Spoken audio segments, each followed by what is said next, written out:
अस्सलाम वालेकुम। आज मेरे पास बाइक नहीं था तो मैं पैदल ही नमाज ज़ोहर पढ़ाने के लिए निकल आया।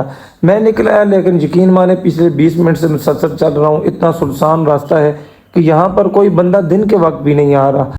यहाँ के बारे में मशहूर है कि यहाँ पर बहुत सी चोरियाँ होती हैं, डकैतियाँ होती हैं। मैं तो इसी परेशानी के अंदर हूँ कि मैं रात को वापस पैदल कैसे जाऊँगा। और वैसे भी यहाँ के बारे में मशहूर है कि ये जो रास्ता है ये इतना सुनसान रास्ता है कि इस रास्ते के ऊपर बहुत ज़्यादा चोरियाँ और डकैतियाँ होती हैं। मैं तो उस परेशानी के अंदर हूँ कि रात को कैसे वापस जाऊँगा। लेकिन खैर कोई मसला नहीं है, अल्लाह खैर करेगा, अल्लाह बेहतर करेगा।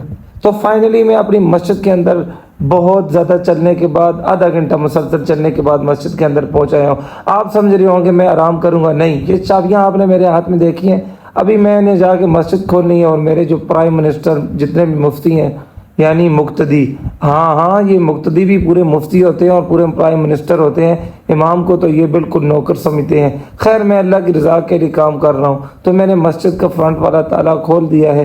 ये फ्रंट का ताला खुलता है, साथ ही मस्जिद के खूबसूरत मनाज़र हमें देखने को मिलते हैं। ठंडी ठंडी अल्लाह के घर की हवाएं आने लग जाती हैं।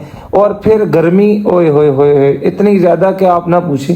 आगे फिर मस्जिद का जो मेन गेट है यानी कि जो अंदर वाला गेट है उसका मैं ताला खोल रहा हूँ, लेकिन ये खुल नहीं रहा। ये बदमाशी कर रहा है। भाई बदमाशी ना कर, खुल जाए यार, बहुत थका हुआ हूँ। फाइनली ये खुल गया है और निकल जाए यार। और फिर हमने मस्जिद को अंदर से देखा और मस्जिद के अंदर माशाल्लाह सफाई तो हुई है, लेकिन पर्दे हटाएंगे तो रोशनी होगी। साथ एक बात सुनते जाएं, कुछ लोग मस्जिद का काम करते हैं तो दूसरे के ऊपर बड़ा एहसान जताते हैं कि वो बहुत बड़ा काम कर रहे हैं। भाई मस्जिद का काम जब भी करो अल्लाह की रज़ा के लिए करो, किसी को दिखाने के लिए ना करो, बल्कि इसका अजर अल्लाह से मांगो, अल्लाह बेहतरीन अजर देने वाला है। और फिर साथ गर्मी बहुत ज़्यादा थी। मैं गर्मी से थक हार कर फिर मैंने लगाया पंखा, और पंखा लगाने के बाद मैं नीचे बैठ गया। लेकिन यार मुसलसल मुझे यही ज़हन के अंदर ख्याल आ रहा है कि भाई रात को कैसे वापस जाऊंगा, रास्ता बड़ा ख़राब है। वापसी का व्लॉग अगली वीडियो में चलाऊंगा क्योंकि वीडियो काफ़ी लंबी हो गई है। और अगर आप हमारे चैनल पर न्यू हो तो सब्सक्राइब कर दें।